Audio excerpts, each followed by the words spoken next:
Good morning, it's Glenn here in Tampa. Today I wanted to talk to you about capitalizing your life and what does that look like. And I know many business owners that are successful, but we see them at that point.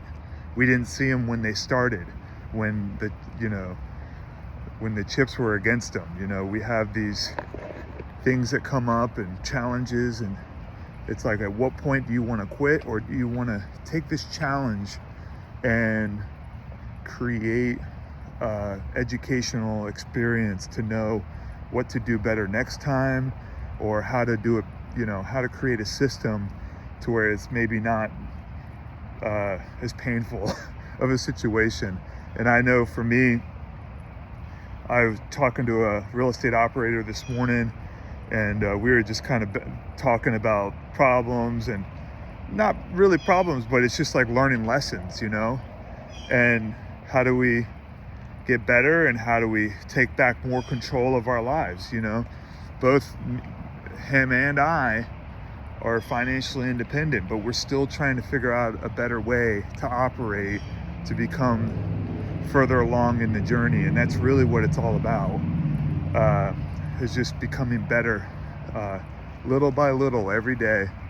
And that's part of the capitalization phase of our life, so we're constantly improving, and before you know it, somebody will think that you're just lucky.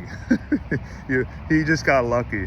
And really, it's like, nobody saw me squirreling away dollars, saving, trading in my F-150 in 2010. I had a F-150 and really didn't need a truck in any way. And I traded my truck in to get a Honda Civic for 23.9 interest rate. And that car actually saved me $200 a month. And it was really my first step to financial freedom.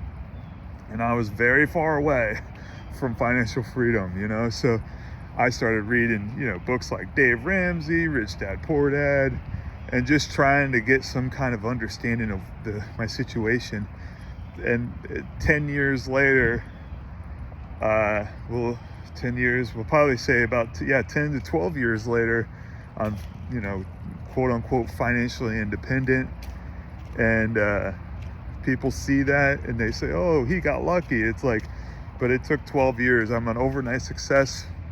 And it happened in 12 years, so lots of learning curves, lots of things that come up that we're trying to improve our system.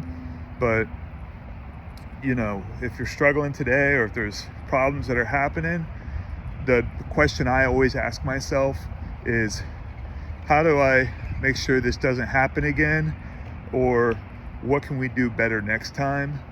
And always take, I always take the blame.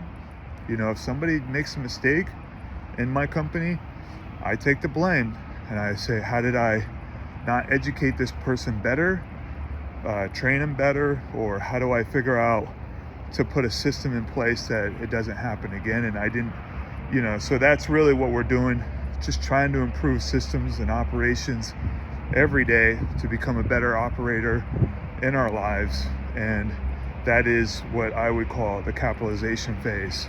And before you know it, 10, 20 years later, people won't even recognize the business we've created through constant compounding. And on that note, you guys, I hope you have a wonderful day. Go out there and kill it, and talk to you soon.